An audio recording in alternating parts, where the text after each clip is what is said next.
Hello বন্ধুরা, আজ আমি আপনাদের সঙ্গে শেয়ার করতে যাচ্ছি চিলি নিউট্রিলা। চলুন আমি কিভাবে এই চিলি নিউট্রিলাটা বানালাম সেটাই আপনাদের সঙ্গে শেয়ার করব। যদি ভালো লেগে থাকে কমেন্ট করে জানাবেন, শেয়ার করে দেবেন। চিলি নিউট্রিলাটা খেতে অসাধারণ লাগে। সবসময় আমাদের কাছে চিকেন না থাকলে আমরা কিন্তু নিউট্রিলা দিয়েও এইভাবে লোককে আদর আপ্যায়ন করতেই পারি। সেটাই আমি আপনাদের সঙ্গে শেয়ার করব। চলুন কিভাবে আমি রান্নাটা করছি সেটাই শেয়ার করছি।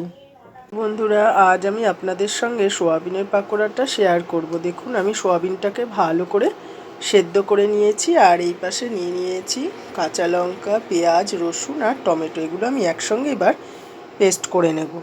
দেখুন আমি সোয়াবিন আর পেঁয়াজ, রসুন, কাঁচা লঙ্কা, টমেটোটা সুন্দরভাবে একসঙ্গে পেস্ট করে নিয়েছি। আর এদিকে নিয়ে নিয়েছি আমি দুটো ডিমকে একটু ফেটিয়ে নিয়েছি।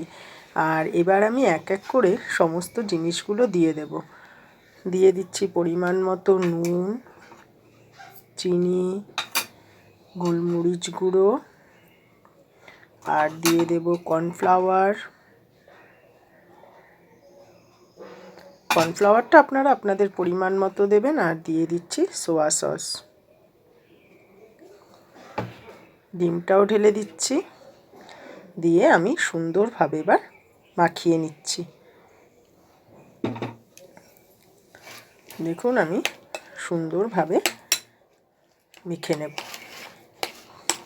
এদিকে আমি কড়াইটাও বসিয়ে দেব তেলটা গরম হওয়ার জন্য। দেখুন কত সুন্দরভাবে পাকোড়াগুলো হয়ে গেছে। এবার আমি একটু উল্টো পাল্টা করে দেব।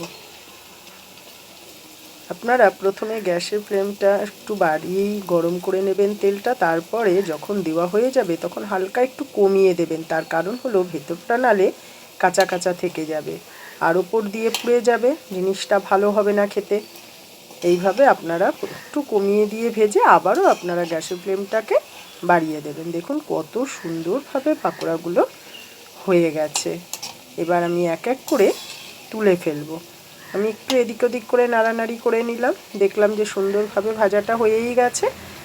এইবার আমি আস্তে আস্তে তুলে ফেলবো, কেন বেশি পুড়ে গেলে কিন্তু তখন আবার ভালো লাগবে না। সুন্দরভাবে হয়েই গেছে। দেখুন কত সুন্দরভাবে হয়ে গেছে। এবার আমি এক এক করে সমস্ত পাকোড়াগুলোকে তুলে ফেলব।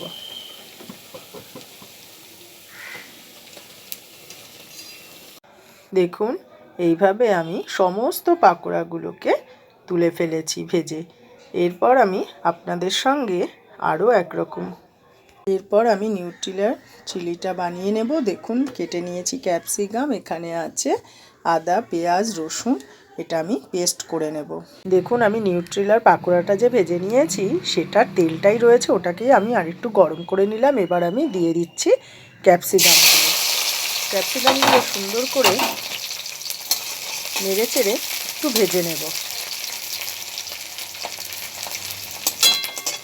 তারপর দিয়ে দেব আমি আপনাদের সঙ্গে যে শেয়ার করেছিলাম পেঁয়াজ, রসুন, টমেটো, কাঁচা লঙ্কা, আমি সব কিছু একসঙ্গে পেস্ট করে নিয়েছি। এটাকেই আমি একটু কষতে সময় দেব। এখন কত সুন্দরভাবে কষানোটা হয়ে গেছে, মশলাটা গা দিয়ে তেলও বেরিয়ে গেছে। এবার আমি দিয়ে দিচ্ছি পরিমাণ মতো নুন। নুনটা কিন্তু আমি খুব সামান্য দেব, তার কারণ হলো এটার মধ্যে সমস্ত রকম সস পড়বে, আর সসে যে একটু নুন থাকে সেটা আমরা সবাই জানি, নুন এবং ভিনিগার থাকে। এরপর আমি এক এক করে সসগুলো দিয়ে দিচ্ছি প্রথমে চিলি সসটা, তারপরে দিচ্ছি একটু রেড চিলি সস, এরপর দিয়ে দেব টমেটো সসটা, এরপর দিয়ে দিচ্ছি সোয়া সস। সমস্ত সসগুলো দিয়ে এবার আমি নেড়ে চেড়ে একটু হতে সময় দেব। দেখুন কালারটা কত সুন্দর হয়েছে। এরপর আমি দিয়ে দেব সামান্য একটু গরম জল। গ্রেভিটা একেবারে রেডি হয়ে গেছে। এইবার আমি দিয়ে দিচ্ছি সামান্য গরম জল। গরম জলটা দিয়ে নেড়ে চেড়ে তারপরে আমি ফুট আসলে আমি পাকোড়াগুলো দিয়ে দেব। দেখুন কত সুন্দরভাবে ফুটেই গেছে। এবার আমি দিয়ে দিচ্ছি গোলমরিচ গুঁড়োটা। আর আমরা চিলি টাইপের কিছু বানাতে গেলে গোলমরিচ গুঁড়োটা কিন্তু একটু বেশিই দিতে হয়, নইলে ফ্লেভারটা ঠিক ভালোভাবে আসে না। আর আমি ভিনিগার অ্যাড করলাম না কেন, সমস্ত সসের মধ্যেই কিন্তু ভিনিগার আছে, ওই জন্য আমি আর ভিনিগারটা দিলাম না। টকটক হয়ে গেলে কিন্তু খেতে ভালো লাগবে না। এইবার আমি সমস্ত পাকোড়াগুলো যে ভেজে নিয়েছিলাম সেটাই আমি এবার অ্যাড করছি।